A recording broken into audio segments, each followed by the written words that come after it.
We're live on Spiritual Psychics TV with Paul Bannister and his guests for Spiritual Talk.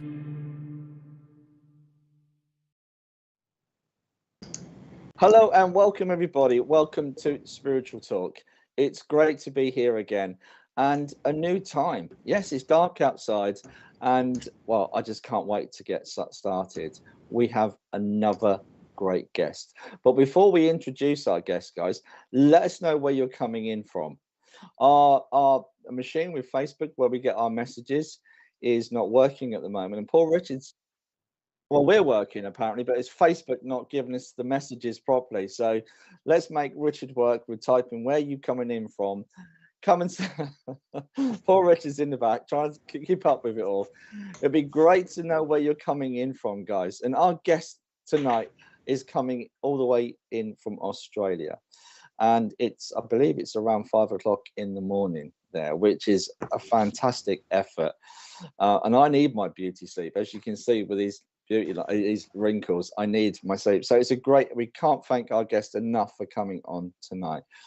So where are you coming in from, guys?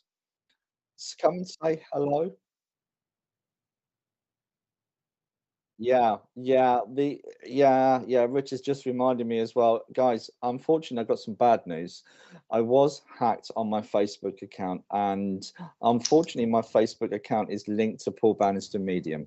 So unfortunately, I can't answer any messages. And the ironic thing was, Facebook asked me for a picture to match my profile, and they rejected the picture that I sent in. So they just said they're going to delete my account. So if you get a request from me, I'm trying to reconnect with people on my personal page. Just come and say hi. That would be great. But unfortunately, I can't access my mediumship page. But I will. Hopefully, we can do something about that. But you can also contact me on my webpage, which is paulbannistermedium.co.uk. And Richard, should we just bring our guest in straight away, or can we say a few hellos? Well, great. We can do some hellos. Hopefully, I can't see anything at the moment, though, Richard. I've got no screen up, so I can't see. No, I can't see any messages coming in. So if you are there, yeah, that's it. Can't see the comments. And here we go. Hi, Benny.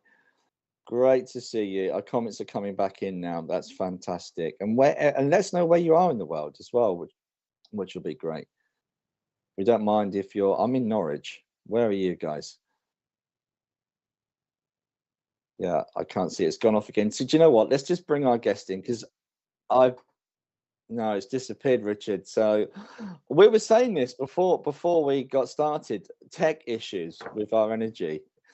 Anyway, let's bring our guest in. Tonight we have another brilliant guest. We have Dr. Toni Reilly. Dr. Toni Reilly is a reincarnation and past life specialist. She's also a best-selling author of her book called Awake. So without further ado, let's bring our guest in. Good morning and welcome. Good evening. Thank you for having me, Paul. Pleasure. I've been super excited because, guys, if you get a chance, please look up Dr. Toni Reilly, and all of the information that she puts out there is really exciting. And guys, any questions you've had on reincarnation, but not just reincarnation, past lives, how that affects us, your experiences, whether you've had deja vu, please let us know. This is an interactive interview. So guys, we'd love you to get involved and fire over your messages. So can I call you Toni? Is that okay? Of course. Toni, how did you get to become a specialist? What was your training? Well, my training's pretty hands-on. So prior to getting into this, I programmed software and worked in administration. So in my mid-30s, I became aware that I was intuitive, or I didn't know how that worked. So I tried to find out how, and I was told to meditate. So I found a meditation teacher, and she told me to read Many Lives, Many Masters, which is the Dr. Brian Weiss book. Yeah. And from there, I read that book, pretty much my first introduction to past lives at all. And I thought, wow, this is what I'm here to do. So I embraced it. People came. I've been seeing them since then. And I was told to document every case, which I've done. And yeah, the mission was to bring past lives or reincarnation into mainstream. So it was nearly 20 years ago now. I feel like it's mainstreamish now. But it kind of isn't. There's still so many people that do not believe in reincarnation. Right. And the whole concept of us having other lives. Now, you know, people have deja vu. Is deja vu a part of that? Oh, well, from these nearly 20 years of researching and observing in these realms, not just thousands of clients and students, but also I've been in there myself, so lots of transcendent experiences. Deja vu would be, from my observations, a little insight into what was planned. So from what I can tell, everything's planned before we're born. So we know our soul knows what it's doing here. We, of course, don't remember everything until we recall a past life or we have a transcendent experience. But deja vu is definitely part of that little, it's almost like a little radio wave that goes, this was going to happen. Yeah. Well, these are all big statements. So our soul knows what it's planned before we come here, which is amazing, isn't it? Absolutely amazing. Now, do you believe in the concept of the Akashic records, or do you believe actually the Akashic records is a human concept and actually it's more about the soul knowledge? Does that make sense? Yeah, look, I from what I can tell out there. Yeah, I call it upstairs. I always say upstairs. Out there. But from what I can tell, I think that our soul does know everything it's done or is doing, or if all the timelines are, happening at the same time, all of that. So I think the Akashic records are a humanized version of accessing that. And also, it's not the way that I work, but I know that there's people that can access that, and it seems accurate for the people they access it for. So I think a lot of things in that reincarnation space, as in when we're accessing it or someone else is accessing it on our behalf, I think they're quite humanized. Same as I'm not sure if you've heard of Michael Newton. He wrote Journey of Souls many years ago. And I feel like what he did was humanize that space of when we reincarnate, because it's got hierarchy, and really over there, when we're pure soul energy, there's no hierarchy whatsoever. So hierarchy is a human concept. But I think for people to process it and take it in, and it needs to be in human terms. Yeah, absolutely. So in terms of our well-being and our health in this particular lifetime, does it help us to have an understanding or experience, or for example traumatic experiences that we may have had in a past life being brought into this life? My passion for working with the past lives was always for the therapeutic value. So a lot of my work, predominantly my work, has been around fixing or healing for now. I feel like the reason that we even go there or get a visit there or recall past lives is to make now better, because here we are as people this time or at the moment. So the health and well-being from recalling your past lives is second to none. I truly believe that if not the past life is also a gateway to beyond, directly to our soul, so we can find the answer or cure pretty much everything. Yeah. We got a great comment coming in from Stace. Hi, Stace. I've had moments of feeling I've been somewhere before and knowing faces that I've never met before. Is that signs of a past life? Yes, it's signs. I would suggest that when you feel a resonance with a place, or like you know someone and you've not met them before, then yes, it's definitely a sign. Recognition is a thing. It's one of the most telling signs, because I think when people do recognize, as Stace has just said that she has, no one can tell you different, because it's this feeling that you get that it's just not made up. Yeah, yeah, Yeah. yeah, yeah. And but is there any kind of significance to that? Why are we recognizing these people? Should we be learning something from? Or because I've seen people that I swear I recognize, but they might come and go in and out of my life. They're not affecting my life. So is it just that kind of like a bleed over, if you like, of memory from that past life? Yeah, and I think, yes, and I guess it's just think of how many people we do come into contact in any given life. Yeah. This one we can Yeah. go by. And you're quite right, not everyone does have a direct effect on us. Yeah. But even, look, I think even part of this purpose of life is when we do recognize someone, and just in that fleeting moment we're like, do I know you from somewhere? And then both people say it, so it's almost like there's a significance in that alone. Yeah, absolutely. And do you know what, we come here, and the thing is, it's like everyone wants to know. Nobody knows what the purpose of life is. Some people believe it's just something that's happened through evolution. Other people believe it is God created the earth, etc., etc. Why do you think we're here? So that is a big question. I'm so sorry. It's early in the morning. I love that question. So I wrote a book about this question, the purpose of life and while you're here, that's awake. I believe that overriding everything that happens is it's for a human experience. So the experience of being a human entails things that only a body can facilitate. Therefore, touch, taste, sound, the physical senses that we have while we're here. But overriding everything is emotion. Yeah. Everything we do and say and think, and what people say to us, things that happen to us, it all invokes an emotion. And I believe that that is the purpose of being here, and that the human experience is to facilitate that for us. Yeah. Okay. Olivia. Hi, Olivia. Olivia Ruiz. How can I tune into my past lives? 2 questions. And where can I buy your book, Toni?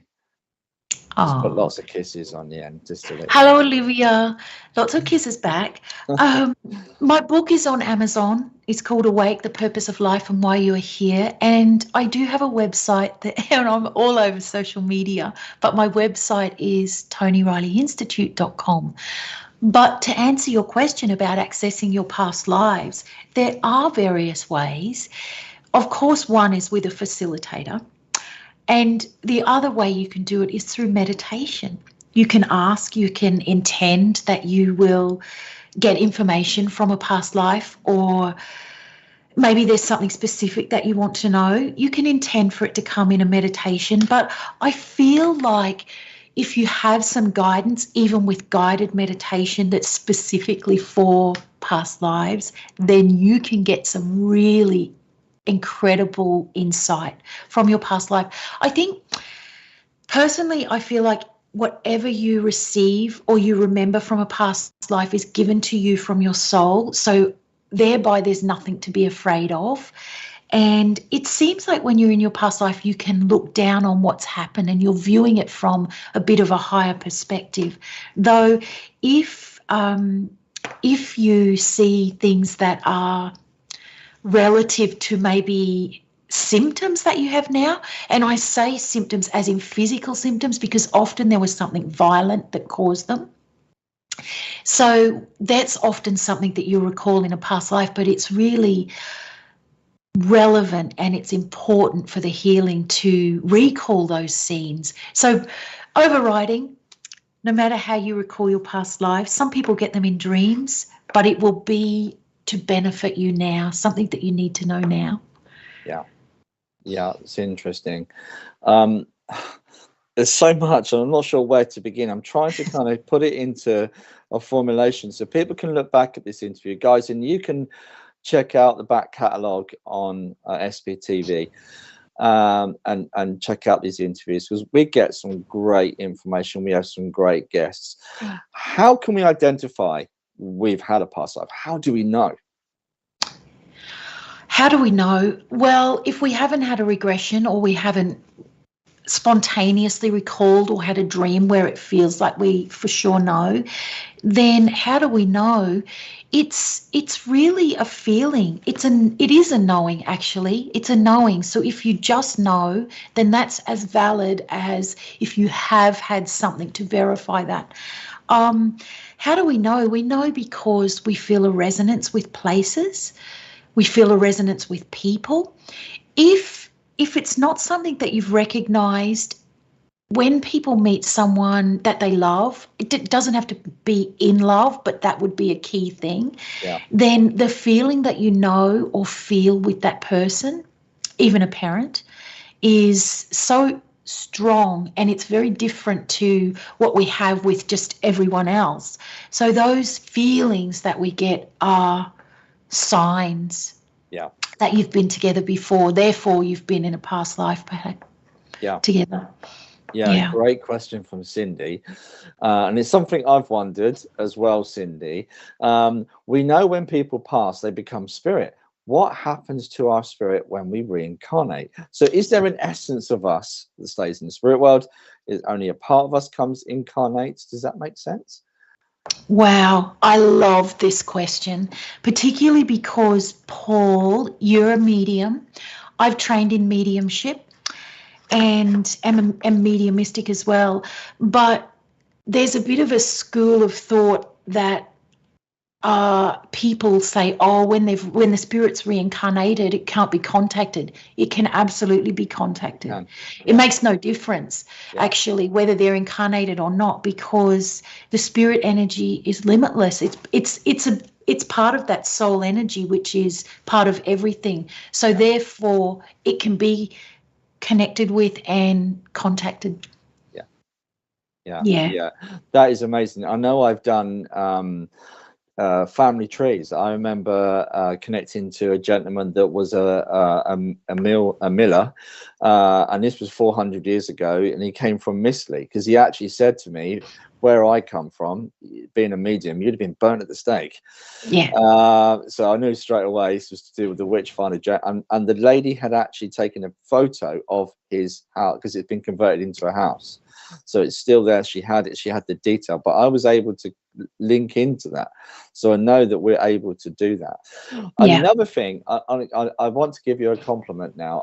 I obviously we're very grateful you've come in this time of the morning to be on here, but your energy on your social media is fantastic. You're enthusiastic. I can't recommend it enough, guys, to jump on. So we can find you on YouTube. We can find you on, I believe, TikTok as well. Are you on Instagram? Yeah, I'm on Instagram. Not too big on there, but I'm on there, and Facebook also. But I feel like YouTube and TikTok, they're like the video outlets. Yeah, absolutely. YouTube rules. But the reason why I'm bringing this up as well, there is a question in there disguised, but you do some shorts, and they're great, and they're specific to certain subjects, and we can go over the top explaining certain things. One thing I'd really like to know about is twin flames. What is your take on twin flames? There'll be a lot of ladies and gentlemen out there with different ideas, and I hope this doesn't upset anybody, because we're not here to upset. This is literally, obviously, in your opinion, but what's your take on it? Twin flames, I feel, are either people or energies that come that are a bit of a representation of ourselves. So somehow you do encounter them, or you come together with other souls, or a twin flame energy that sometimes people refer to, but it's to help us look at ourselves as a person. Who are we? What are we triggered by? What are we all about? It helps us to get to know ourselves better. That twin flame energy. I feel like a lot of people romanticize it, and why not? I mean, love is one of the being in love as a human being is one of the most exciting, invigorating feelings that we can have. But I think what can be a little bit blocking or limiting with what people feel about these twin flame energies is that they get onto this topic that it's a twin flame, and they put up with being treated badly, or even if not being treated badly, pursuing someone who's literally not interested in them. But again, when people are doing that, they're learning about themselves. So it might take some time, but that's what I see the twin flame energy as. It's a soul person or a soul energy that's come in to help you learn more about yourself. Yeah, well, there's a concept I've never heard of, Terry. Hi, Terry. So I could have reincarnated, but my spirit is still communicating with past loved ones without me knowing it. That's a tough one. That's a question? Yeah, so I guess so. I guess, but if we are connecting, then if we're connecting to soul family anyway, we are all kind of connected, I think, possibly. I think that's what you mean, Terry. Oh, I think that with the soul family, that concept is the few people that really impact you in life. So these will be the ones that you feel the most joy with and probably the most pain. Yeah. So those are usually the people that you will recognize within your soul family. But it's certain our soul family does not encompass all the souls that we encounter in our life. Yeah. But really the important one, the ones that affect us the most, are usually found in that group. Yeah. But again, your shorts as well, you talk about so many different subjects, and I've got a whole list, by the way. Birthmarks. Yes. Now, my partner's got a birthmark. So I did say I'd show her a picture, and I completely forgot if she's listening. There's a birthmark about that big on her top of her thigh. Now, is that a past life injury or? Yeah. Yes. What we see when we regress people, that their birthmark is usually it's the site of an injury or something that's afflicted their body in a past life. So it's not necessarily gruesome what happened, but usually there will be an injury or perhaps even the way that they died that's represented by this birthmark that they come in with. And often, actually, sometimes when people recall it and they see how the birthmark or what the birthmark relates to, sometimes it fades or goes. And that's strange. I was literally just looking because I had a birthmark on my thigh and it's disappeared. Yeah. Well, I have had regression. And I've been kind of sitting on the fence. So I kind of know the experience that I had healed a medical issue that I had. Yeah. So do you find that a lot in your practice, that you find people with certain conditions? I'm not saying people that have bad conditions, that suddenly having an experience, seeing your experience is going to heal you. Because again, that's separate, isn't it? There can be some stuff you can get. Or is it all linked? Am I completely barking up the wrong tree? Look, it's all linked. However, I do see miracles where people heal from substantial illness. But the thing with when people explore that in past lives, or sometimes they go beyond the past life. Once we die in the past life, we go into the between lives realm or even beyond, and that's where real incredible healing happens. But what happens one way or another, if someone is ill, what they'll find out is the purpose of it. And that is healing in itself. And not everyone is supposed to heal from their illness, because we are all leaving this planet. We're only in our body for a certain time. So we are going to all die at some point. So for some of us, it may be through that illness that we're going.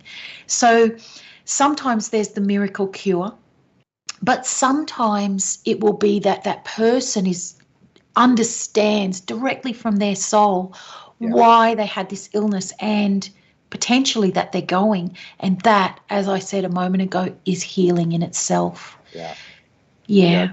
Can I just say, guys, if you're wanting a question and you want to ask Dr. Toni Reilly a question, we'd love you to ask away. This is your opportunity, guys. You might want to jump onto YouTube and ask that question, okay? Because they're not coming through on Facebook. But Krish, hi Krish, she's asked, hi Tony, is it possible to bring certain tendencies like diseases, and that's an interesting one, mental illnesses, from one life to another? Gosh, okay, I'm going to say that nothing is to be outruled, and sometimes I feel like our subconscious does remember something from a past life, which might look like or be diagnosed mental illness this time. And certainly if you explore your past lives, you may well find that it is either left over from there, or certainly find out what it really is.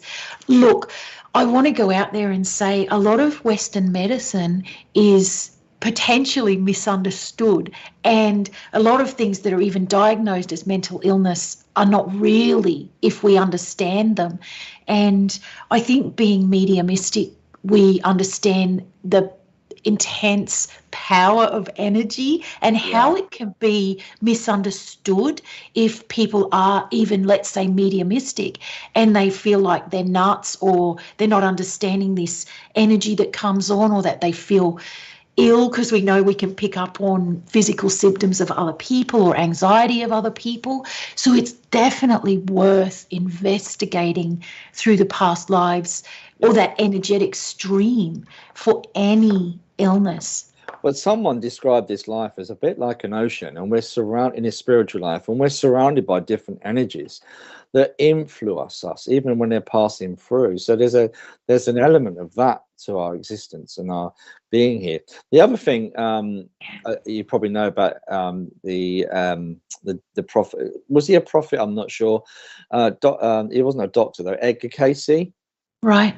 But he foreseen the Second World War. I believe he died just before the war. Right. But he was the first known gentleman that did Akashic record readings. Right. But how do you stand? This is really controversial, me saying this, but he believed people that did bad things in a past life brought through a disability into this life. They brought through which? A disability. So they'll be, say if they're a really bad person and they murder people, they might come through where they weren't able to walk. They're in a wheelchair. And he believed that. That's really controversial, isn't it? I'm not sure if I agree with that.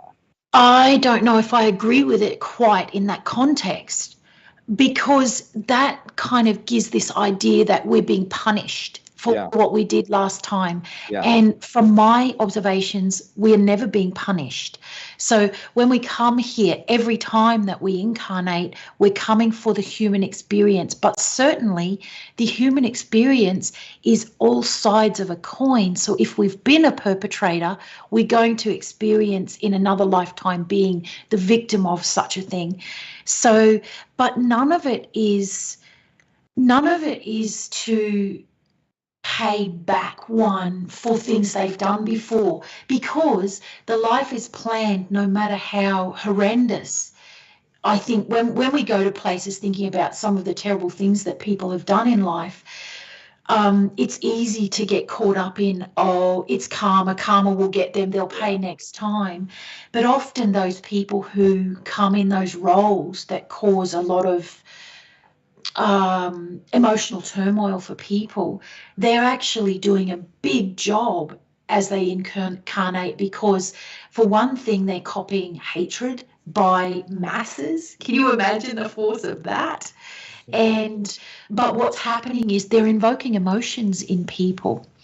But now I got off track because we were talking about, do they come back as disabled because they were a murderer or whatever? That's not really accurate. And I think, can you imagine souls like Adolf Hitler? Yeah. Yes, what would, there's got, I don't know, it's a difficult subject. It really is. I think one thing that's really important to remember because people can get really caught up on him, for example, and it's like, well, every single soul that is affected by him and in any given lifetime is on its own individual journey through life this time. So no matter what happens in that life, it's about how were they affected, what did they experience in life, and how do they grow through that or evolve through that lifetime. So it's all super interesting, and really one of my favorite learnings from this is that we are volunteers, not victims. And that's so difficult to say to people who are in turmoil. And you know what? They don't have to even own that yet, but it's really something that you come to believe or feel is right as you become more aware through life. But yeah, you start to, I think, take responsibility for yourself and how you feel about things and how things affected you. And also what happens from being affected or struggle is we always become wiser through it. It's out the other side that happens, but that is the result of struggle. We become wiser. Yeah, absolutely. So, okay. Is there certain patterns with people when they come for a session of reincarnation? For a regression. Get my words mixed up already.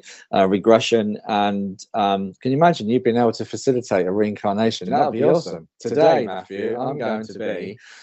Anyway, moving on. Moving on. But when you hold your sessions, do you see a pattern in terms of a soul evolving to a level that they might not come back next time? Oh, the past life regression is more literal.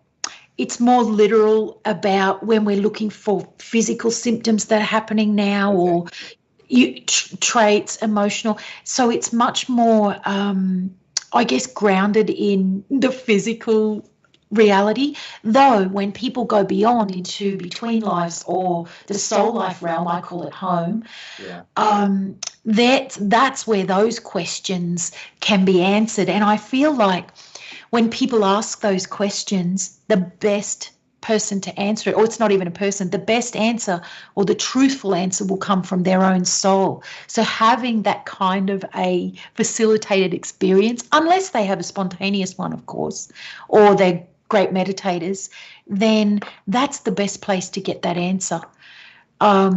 Even rather than someone like me giving it, because it totally resonates with them. But look, as far as people not coming back, I just don't know I truly don't know that we get to control that. Okay. Even thinking that we can control that is a human thing. Yeah. Control's human. We only have it here. Yeah. So it's like, I'm going to control. I'm coming. What am I doing next time? You don't have any control over it, actually. It'll be something that is done when we pass or when we are in those other realms. I'm going to come to Lou's question in a sec. Sorry, Lou. It's just a point that you said also about going home. You call it going home. Now, I've had an out-body experience. Yeah. And it felt like I was going home and I couldn't reason with it. So have you had a similar experience yourself? Yes. So, oh gosh, probably it was actually not long after I'd been to Arthur Findlay College. Okay. I've been there a few times, but I had been there, I think it was after my second time. Mm-hmm. And I had gone on a bit of a tour of the United States with two people I met at Arthur Findlay College. And there, my medium friend he was regressing me, and I went, so not past lives. I went to so deep, and I got what I call a visit home. Wow. And it's not dissimilar to, in fact, I believe it's the same as when people have a spontaneous out-of-body experience or a near-death experience. Yeah. You go into this space that, in my case anyway, I'll speak for my experience, it was so beautiful, but there was nothing to see, and there was really nothing but energy, and it felt so beautiful and making me tear up. Oof. Yeah, You can't explain it. And you can't explain it, and that's exactly it. I remember having that experience, and I sat there for 3 hours afterwards, like, Yeah. what has just happened to me? Yes. And there's a level of grace or divinity is probably the better word, Yes. and Yes. you can't explain that. It is just, you know, so it is certainly one of the experiences in my life that have helped me to believe in a creator. Now that's another thing, but we're quickly going to answer Lou. Sorry, Lou, she's been sitting there going, come on, Paul, when are you going to ask my question? But Lou has asked, have you ever had a person come to you who has, I believe, has never had a past life, so like a new soul, I guess? Two things, Lou. When people come for past life regression, they almost always recall a past life. I really feel like if we're here incarnated now, we've had past lives. However, some people go other places. And so Earth isn't the only place that we incarnate. So whether we go to, there's a lot of other places that we go that are more energetic than the human experience is very dense and heavy, but the other places that they go are much more energetic, and also, I'm going to say, a more beautiful experience. And the Earth is quite hard as far as it goes. But one way or another, people or the souls who come have been somewhere. And I feel like sometimes people don't go into a past life. Sometimes they go straight into beyond that, so in between lives or beyond. And I just feel like it's not that they haven't had a past life, it's that it's not relevant for them at that time, and they're going to get a different message for themselves or a different healing for themselves. So yeah. That's great. But And I was going to say, so carry on. Sorry. Oh, Paul, please remember what you were going to prompt me then. I remembered that you talked about new souls and old souls. Yeah. So my realization from going in between and beyond is that the souls are not an age. We're all the same. Our soul energy is all the same. But when we come here, our soul comes in and takes the form of a spirit. Like, I'm the spirit of Toni now, you're the spirit of Paul, and Lou's the spirit of Lou. We are just here doing different things while we're here. So it's not really that we're an old or new soul. We're just here doing different things. Yeah. And I think also there's also this misconception that people who are, I'm going to say, who cause trouble, they're dramatic, whatever annoys one in someone else, it's often where people will be like, well, they're such a young soul, they're selfish, they're this, they're that. But it's just not the case. We're all doing our thing. We're supposed to poke who we poke and affect who we affect. Yeah. Interesting. I'll come back to my point. There's another question here from Katrina. I don't know if you can see that. How can I tune into my past life if I can imagine or meditate due to, how do I pronounce that? Is that aphantasia? I've never heard of that word. Can you see the question? Can you see the comment? Oh, I can't see any comments. Can you see a comment window? You should be able to see it. Yeah, there should be a name on the top, and then there should be comments. Where would I find the comments? I'd love to see them. Yeah, if not, I'll just read it out. Richard, what is that pronunciation? I'm so sorry, Katrina. I've never heard of that. Aphantasia. I've never heard of that. That's why, I wasn't sure if I was pronouncing that right. Aphantasia. I need to Google that. Richard's on it. So when it means when, absolutely. So I should know this. So basically, when someone can't imagine or visualize, The inability to create mental imagery.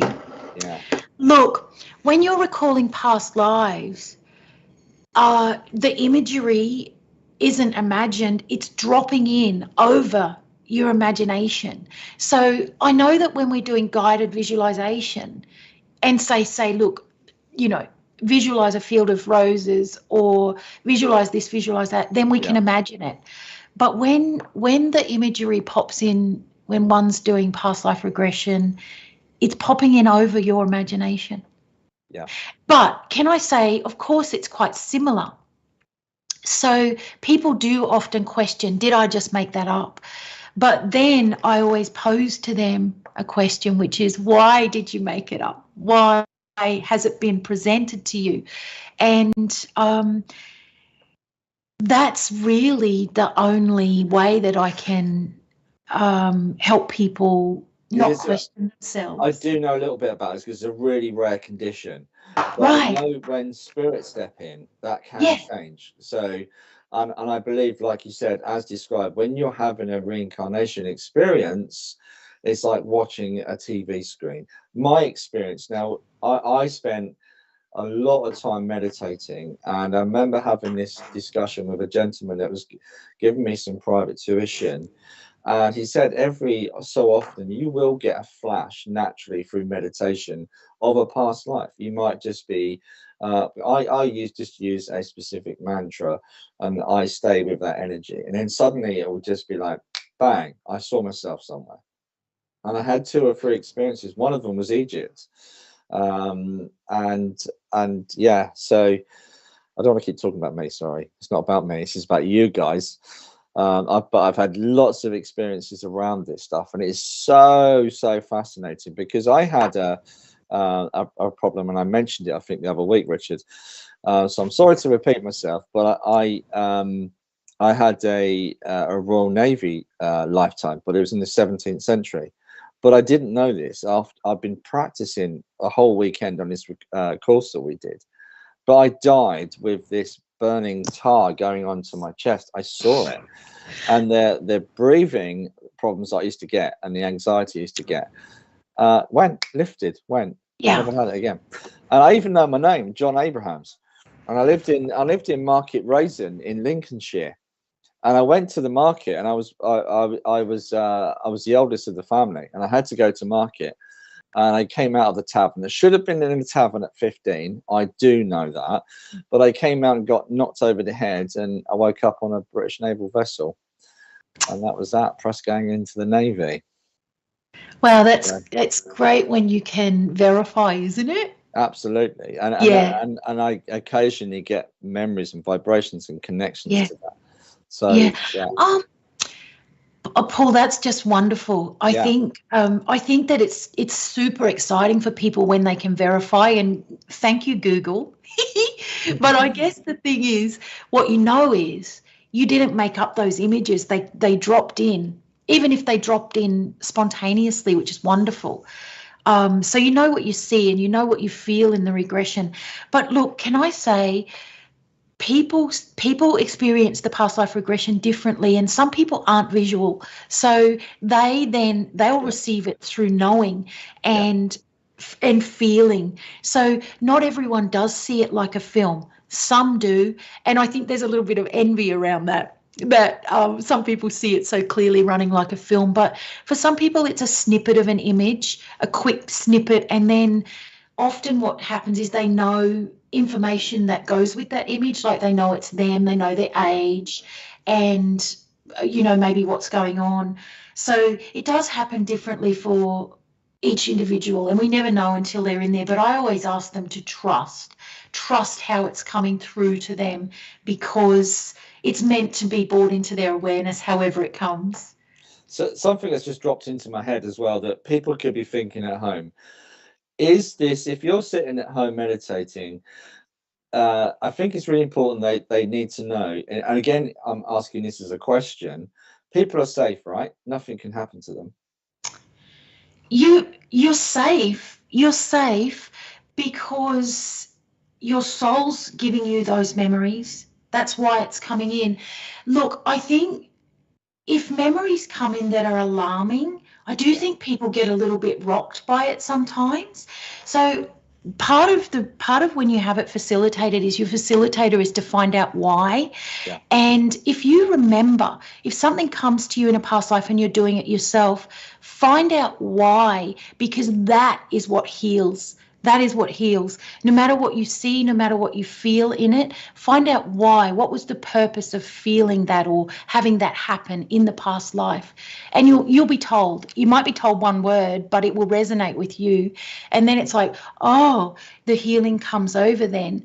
So I feel like if you can always remember that your soul gives this information to you and it knows what you need in this time or at this stage of your life, then you can see it as that it's going to be helpful as opposed to harmful. Yeah. Okay. Now I want to, gosh, told you I had loads of questions. I'm so sorry. Please, I love guys, it. we'll come back to you in a sec, Sheena, but I do want to come into in between lives because everyone wants to know. Everybody wants to know. Okay, so let's get to Sheena's question. What is simply a twin flame? What is a twin flame? Oh, yeah, that's it. That's all she's asked. What is it? Is that Sheena? Yeah, Sheena. Yeah. Okay, Sheena. We talked about this a little while ago. The twin flame, in my observations, is somebody who is here with you or you encounter to ultimately help you look at yourself more deeply and to understand yourself more as who you are now. So that's the short answer to it. Because as you may be aware, if you're into twin flames and read a lot about it, there's a bit of I think it's a bit of a misunderstanding that it's somebody that comes in to be your perfect love of your life, but it's really more an energy or a person that comes in with the energy to help you look more deeply at yourself and understand yourself better. Yeah, and that's the ultimate in every relationship, isn't it? Absolutely. And people relationships are for that, actually. Ultimately. Yeah. There's always a two-way learning. There's never a one way. Both sides are in it. Tanita, hello. I'm interested to know, is there a total number of souls in the afterlife, and do they come back over and over, etc., or are there new souls being created similar to birth? Because I get what you're saying there, because there's 6 billion and more on this planet. That's a lot of souls. Now there's somewhere that's unpopulated somewhere out there in the universe, because we've got them all down here. You know what? I've got a bit of a simplistic response to that. Coming up saying connection lost, but guys, hopefully you're still with us. Also, guys, please share this out there, please. We'd love to get all this information into the mainstream. We really would. Anyway, coming back to our interview, we were interviewing Dr. Toni Reilly, past life and reincarnation specialist. Can we talk a little bit about that in between lives? I'm not sure if Richard's just gone now. Oh, it's still, because it keeps making a noise like it's just disconnected.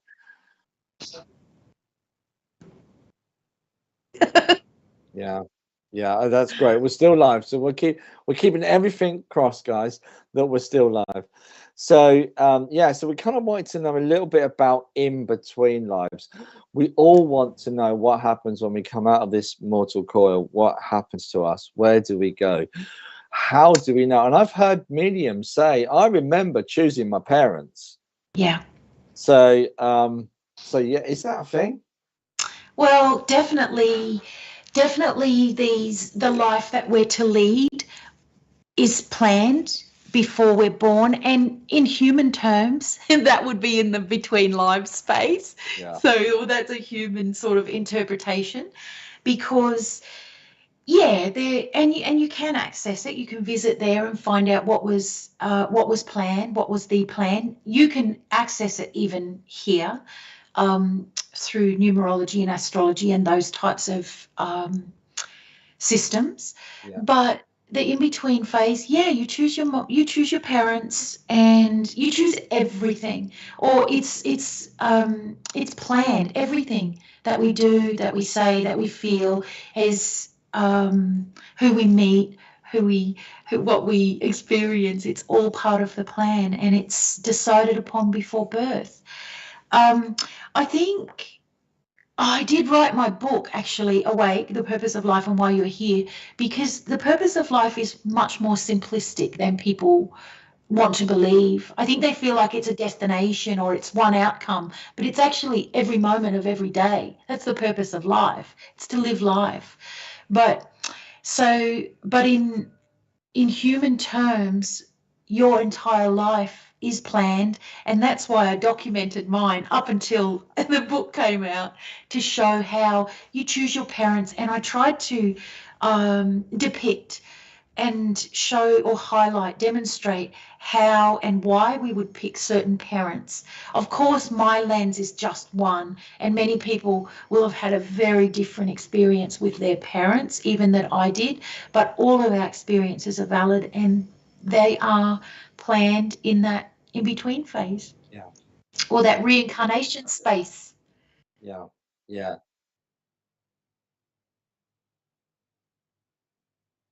Okay. So a lot of people are asking for us to go back to Tanita's question because some people didn't hear it all. So I'm just going to read out the question again. I'm interested to know, is there a total number of souls in the afterlife, and do they come back over and over, etc.? Are there new souls being created similar to birth? Yeah. Okay. So Tanita, what happens is the soul energy is one big collective energy. So it's not really individual, actually. But what happens is a portion of that soul energy comes here as a spirit. So me, Toni, you, Tanita. So we're a portion of the collective soul energy. So the soul energy isn't young or old. It's just soul energy.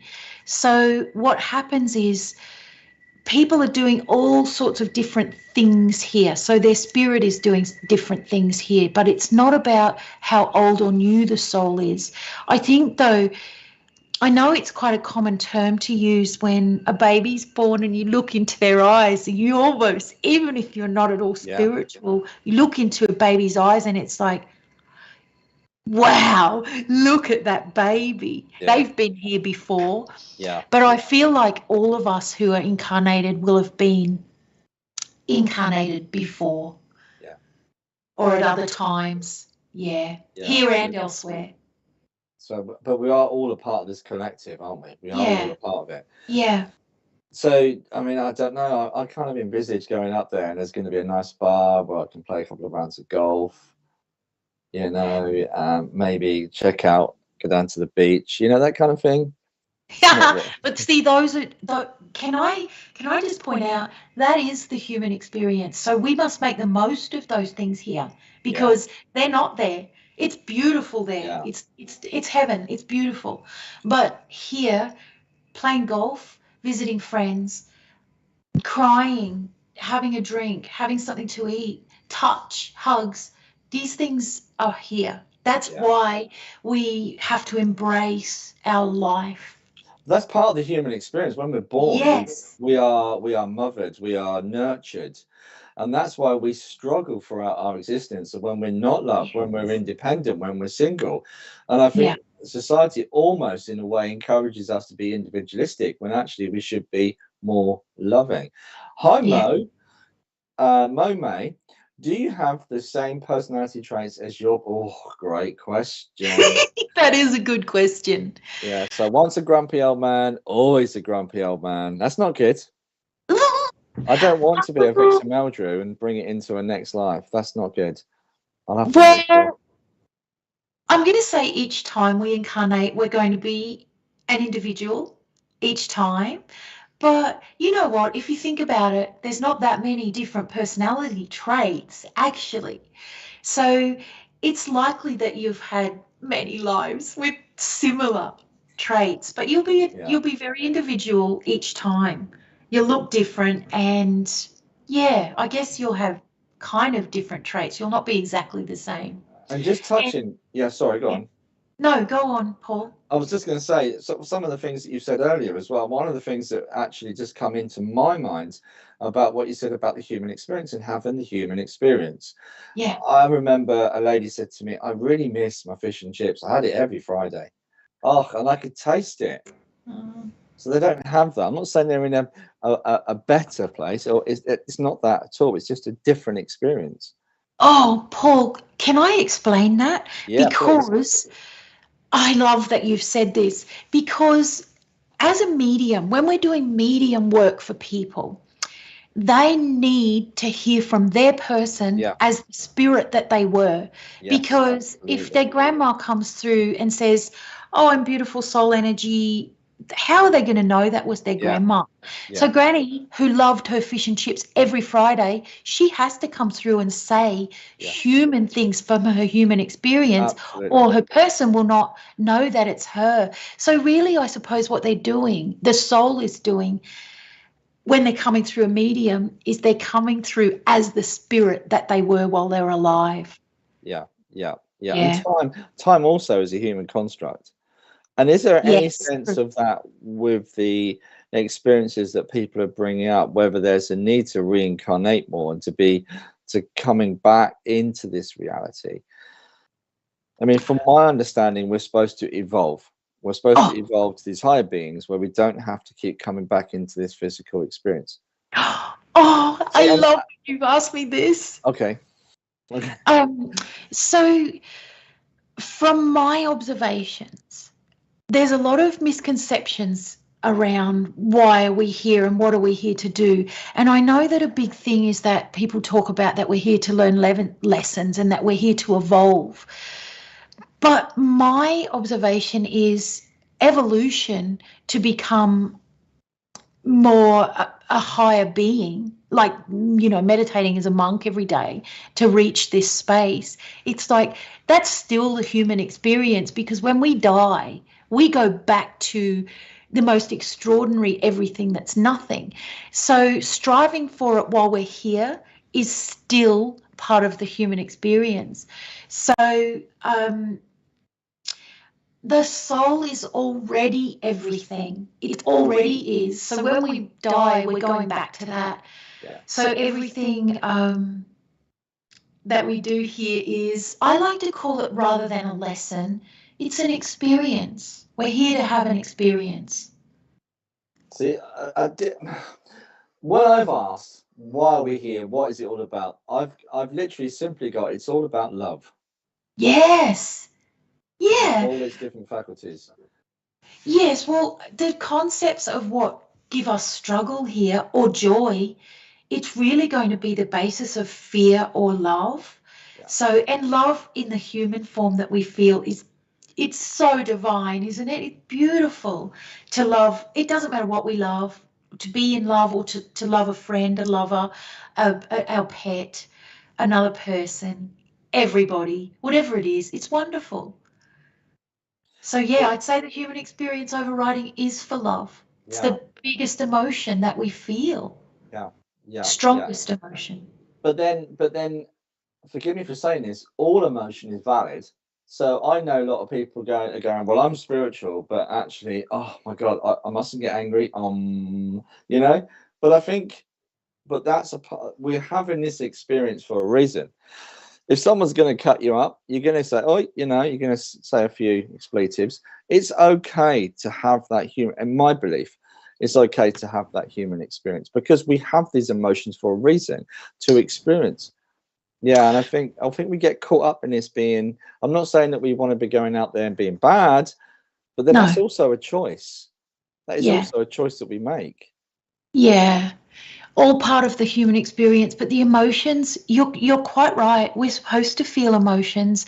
And I think, look, part of the evolution of humanity actually is, if we think about the generations that were taught to suppress their emotions, but not just men even, but Listen, we're still Be coming out of masculine. Victorian Britain. So, yeah, there's a lot of suppressed emotions in the UK Yeah. still. Yeah, there is. But it's evolving a way where it's becoming more free to express our emotions. And I think as an individual, even when we were born in the generations that were taught to suppress our emotions, leave that at home, don't bring that to work, this kind of thing. Yeah. That's part of the evolution of those individuals where we are forced to, at some point, as we get older, usually we have to become more vulnerable and show our emotions, whether it's just to our partner or it happens. But what happens now, or has happened in the evolution of humanity, is the young people that are born now, they inherently and naturally are more emotional and show their emotion, because we're going into a different phase, a much more connected phase of being together and being more connected as people as well. Yeah. It's exciting. Yeah, absolutely. Hi, Paul. Paul has said, hi, Tony. Have you only come across people who have had human experience in previous lives, or have you come across anyone, I love this question, lived a previous life as an animal or other entity? Yeah. Okay, I like this question.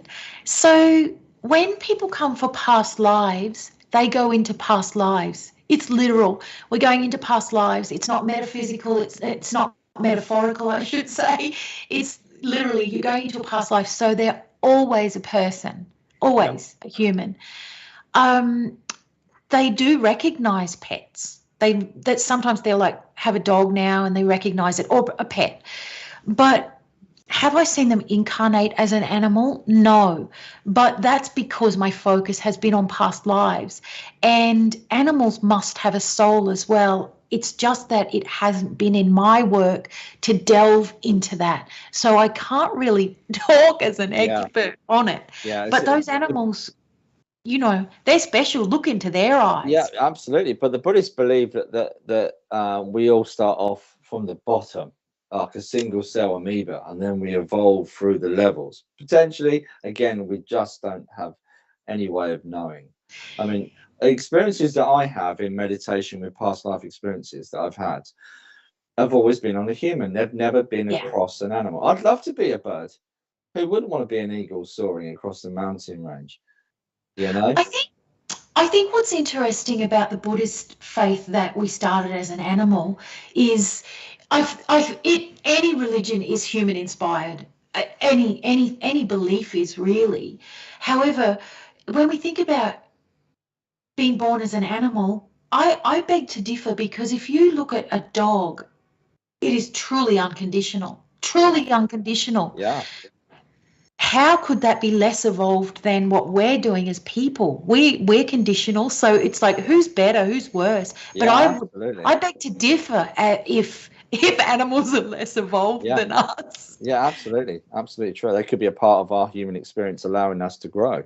Yeah. Oh, Paul's also asked about other entities. Yes, indeed. People most certainly do recall where they've been incarnated in other places and those other entities that we incarnate as are much more energetic, not as dense as this. They're much more energetic. They usually, a few things that I can think of that they'll talk about. They maybe don't talk. They telepath, and they're very different lives to human lives, but nonetheless, they're a beautiful experience when people describe other places that they go.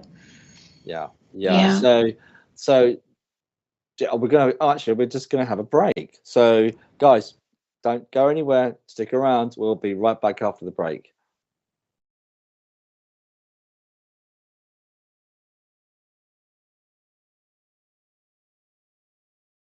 Join us at the Bognor Regis Spiritualist Centre for a captivating mediumship demonstration on Saturday, the 11th November from 7:30 p.m. Experience an evening of connection with the spiritual realms, featuring the talents of Bill Hughes, David Hale, and Caroline Johnson. For more information and to book tickets, please visit bognorspiritualistcentre.co.uk.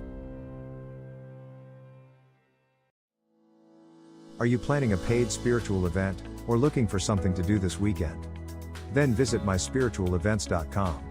You can browse the listing, view the event details, watch a YouTube clip, look at a mini gallery, select dates and times, pay for tickets using PayPal or your debit card.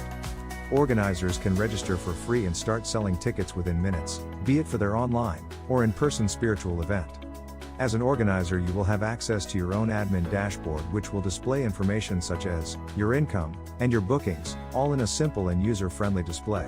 It's free to use. Join and upgrade to an organizer. Come and visit us at myspiritualevents.com. Nadija Bajami, a proficient strategic hypnotherapist, mind coach, grief educator, accomplished Reiki master, and gifted psychic medium, extends a warm invitation to join us on an exploration during a 4-week introductory mediumship course. As a special privilege, this extraordinary opportunity is being offered to our esteemed VIP members without any associated costs. Immerse yourself in the art of refining your innate talents and finding balance in communion with the realm of spirits. The course begins on Sunday, November 5th, at 7 p.m. via Zoom, and details will be placed in the VIP lounge.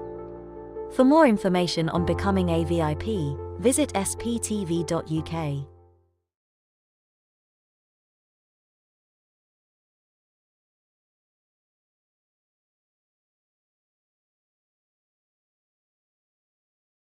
Join Debbie Romero and guests tomorrow from 6 p.m, offering spiritual guidance, support and readings. Join Ashley Robinson tomorrow night from 8 p.m. Ashley offers his spiritual philosophy while answering your questions.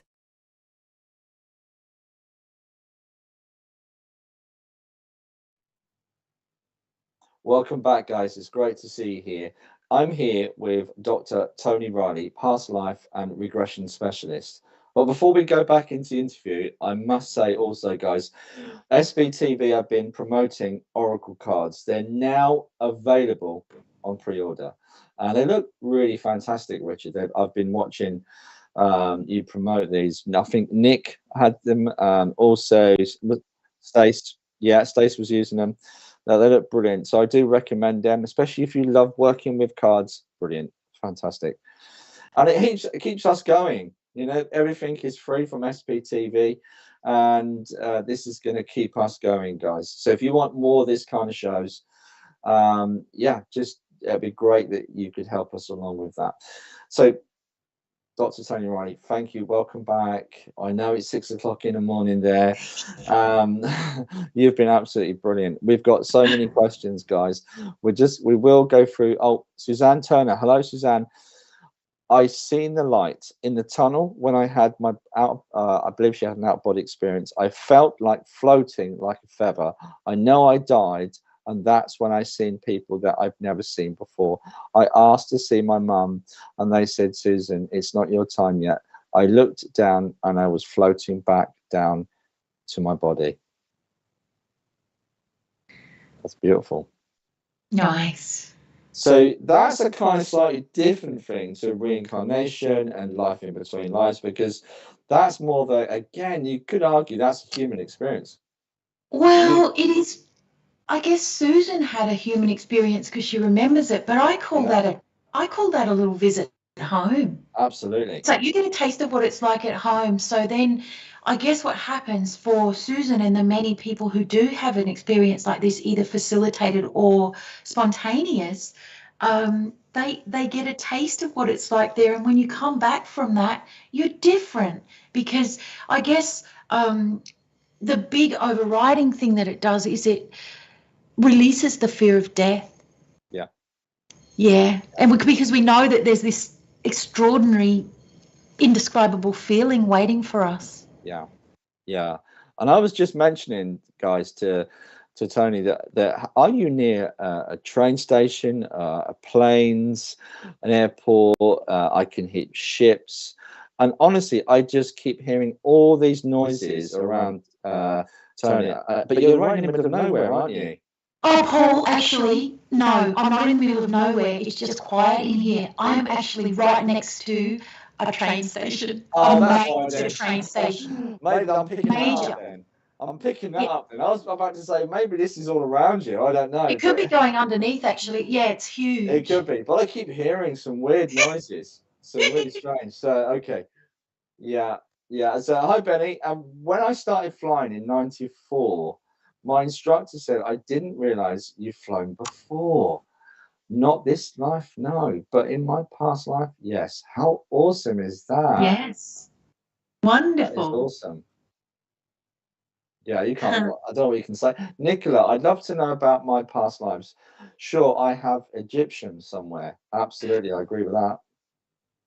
Yeah. So, Nicola, to find out, and when you feel drawn to Egypt or anywhere, you can either do a guided meditation that will take you to past life or guide you there.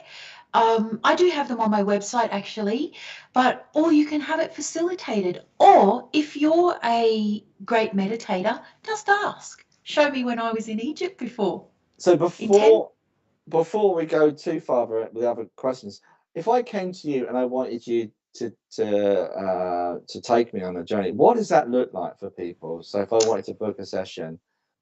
Okay, first thing is it works as beautifully over Zoom as it does in person. But basically, I guide you into relaxation, a relaxed state, and then you will start receiving imagery, feelings, sensations, and probably hearing as well. And you're relaying it back to me, and I'd be prompting you, and we're moving through the lifetime. You basically just have to relax, and I prompt, but you'll be responding to my prompts and telling me what's happening. Oh, It's okay. wonderful. And It how long goes does that last for? Is there like a time frame with that, or does it take an hour, or does it just take as long as it takes? Yeah, you can do it in an hour and have an extraordinary time in that time. So yeah, and while you're in there, it will feel like it's been 5 minutes when you come back. But we do a lot. Yeah. Oh, in there. awesome. So certainly, I might have to book myself a little session as well. So Hallie's Hallie's house, I should say. My partner and I saw a white spirit energy, like a white mist, leave my chest. It was during a time of releasing, of trauma and awakening. That's interesting. Probably need a little bit more detail what was going on there, but trauma releasing from past life experiences is a thing. It's a real experience. It really is. It really is. And I think to see it, part of the human experience, to see it with your open eyes, look, you on here investigating these realms and interested in them. So I think it's probably a testament to your own sensitivity and interest in this, because when you see energy like this, and of course you felt the deeper meaning behind it where it was releasing trauma, you really have a new perspective on life when you've seen something like this. You can't unsee it, can you? Yeah, absolutely. Amazing. Absolutely. Spirit touches in so many different ways to Yeah. inspire us.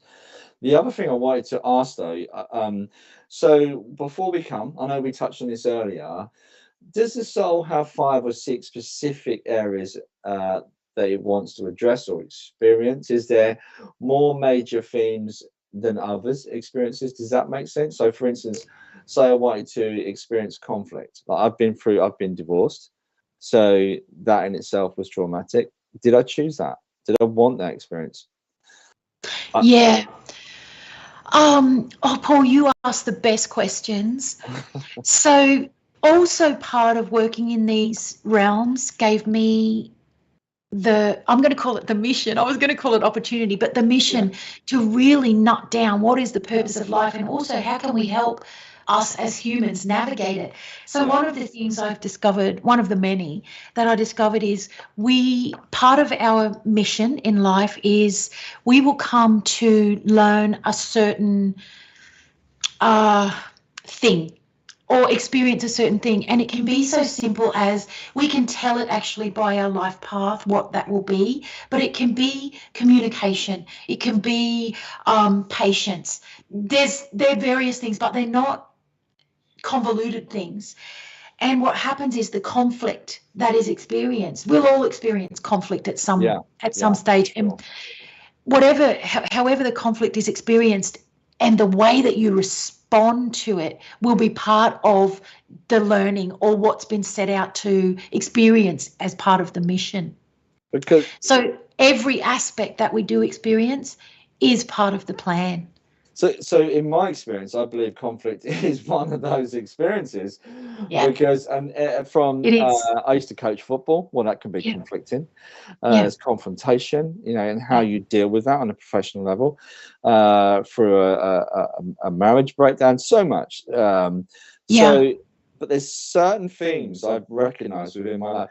So, okay, here's the question. At what point do I go, okay, guys, I get it now. Let's try something new.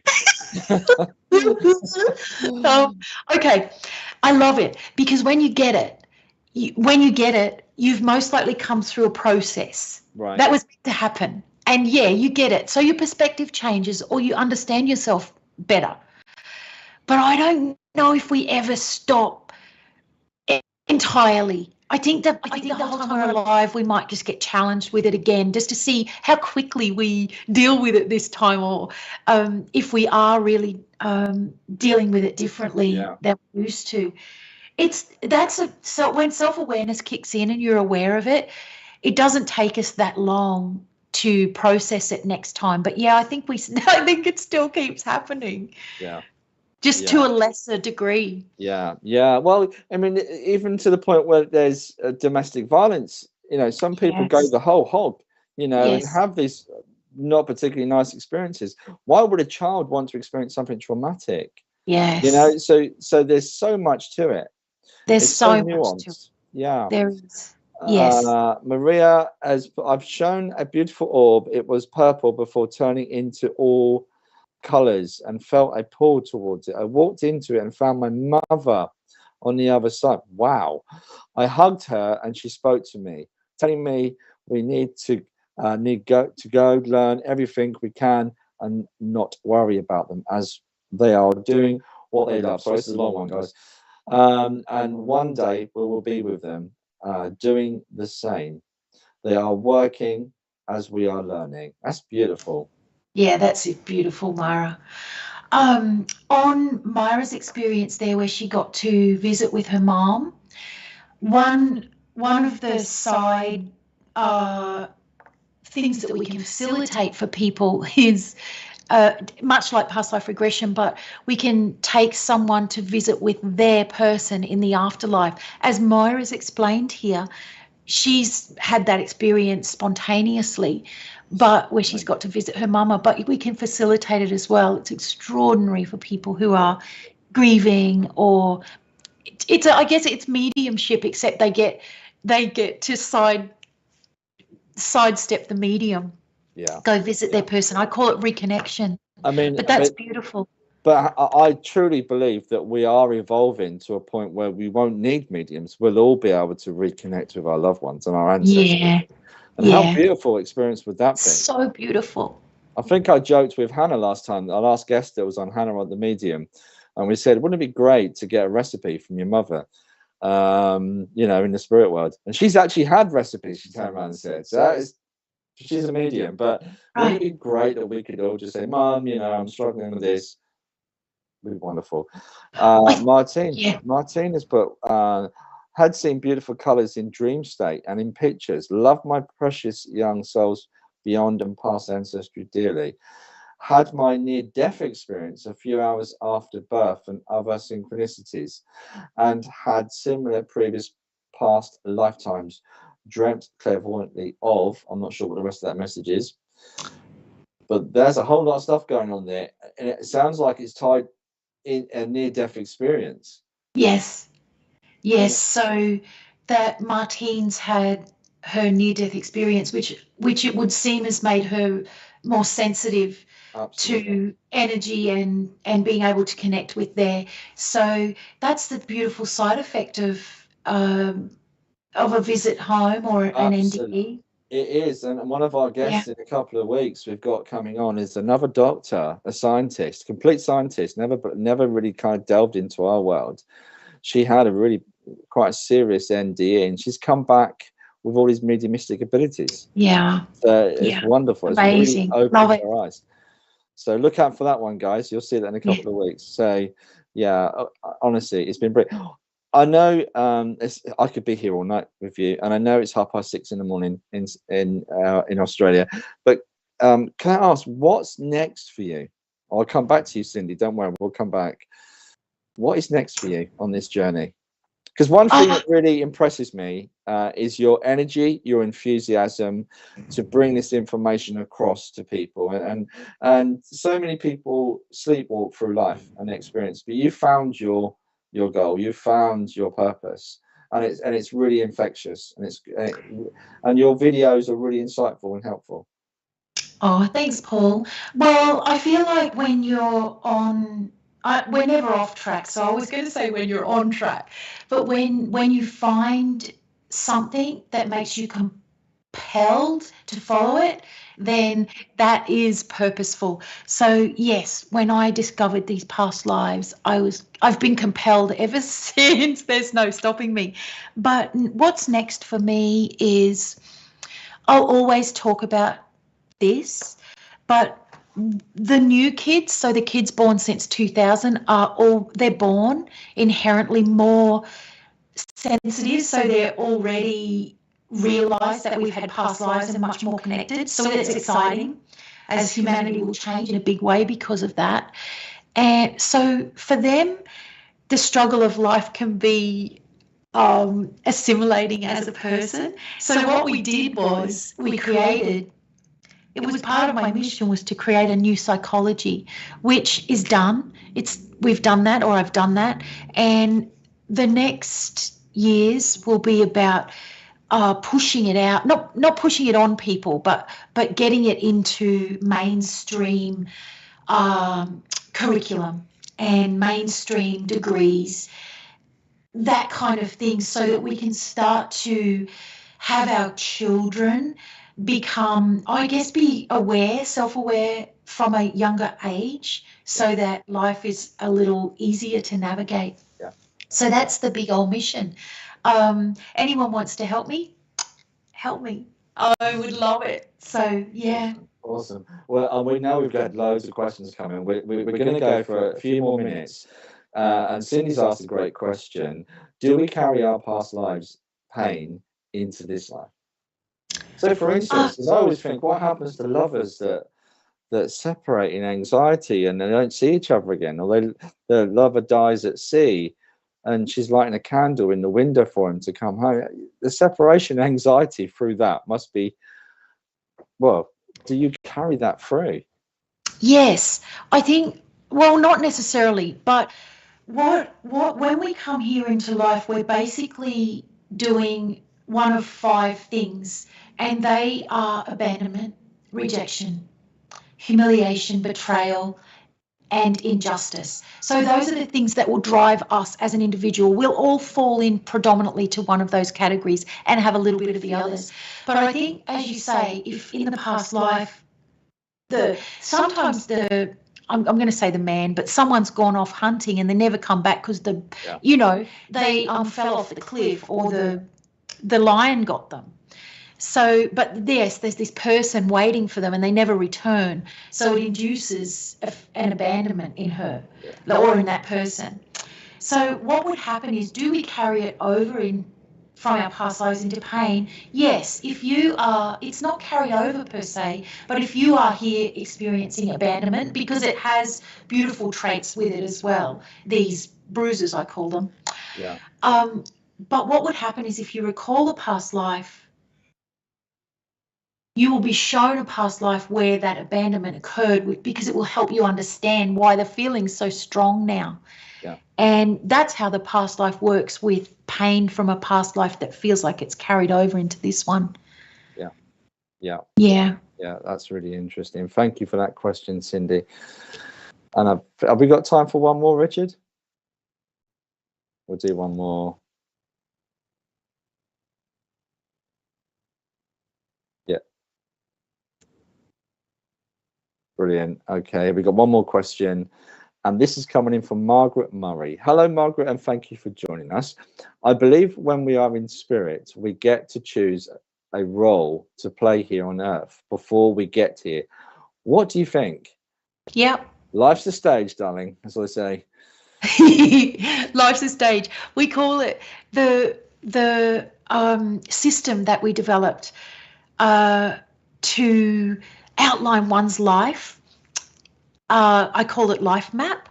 But yes, absolutely. It's because our life is planned before we're born. So yes, Margaret's onto it there.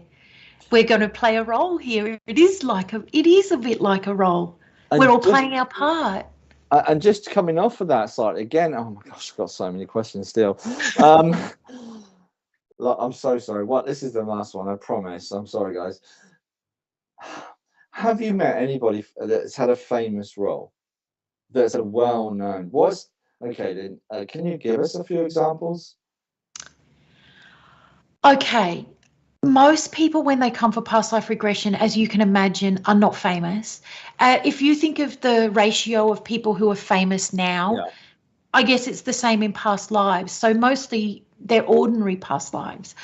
But yes, occasionally people will be of note, but or they're a byproduct of being near someone who's famous. Look, actually, he wasn't famous. My favorite past life that I facilitated is a fellow who murdered the King Edward II. I think King Edward II. Okay. Anyway, yes, he murdered him, and he was never found out. And then he thought he was making it all up. He went and researched. He was very skeptical, but then he thought, oh, as if made that all up. But he was very prolific. And when he went and Googled, he was like, oh my gosh, it's actually in history that this king was murdered, and the people were never found out. But we'd gone through the whole life, and we know what happened and what caused him to do that and everything. It's extraordinary. I really love that story or that life. But I think sometimes people recall being famous or some high-profile life. Sometimes they do it without regression even. It's something that I'm encountering quite a lot these days, where people receive it spontaneously. And it's it's almost like they're transported back in time and blurred over, and they get everything just so clearly. And I really believe it's because the veil's thinning, and we're, as humanity is meant to be exposed to all of this and realizing that we are soul and we do reincarnate. So yeah, it does happen. Yeah. Dr. Toni Reilly, it's been an absolute pleasure. We can't thank you enough for coming. On behalf of SPT, SPTV, and everybody, all you guys sitting at home, thank you so much for coming and joining us. It's been absolutely brilliant. And guys, we're back. I believe we're back next week, Richard, aren't we? I'll have to tell Richard, yeah, whatever, let's do it. And our guest is Minister Colin Bates. So another great guest, and guys, we'll see you. Well, yes, I think it's 8 p.m. this time next week. So,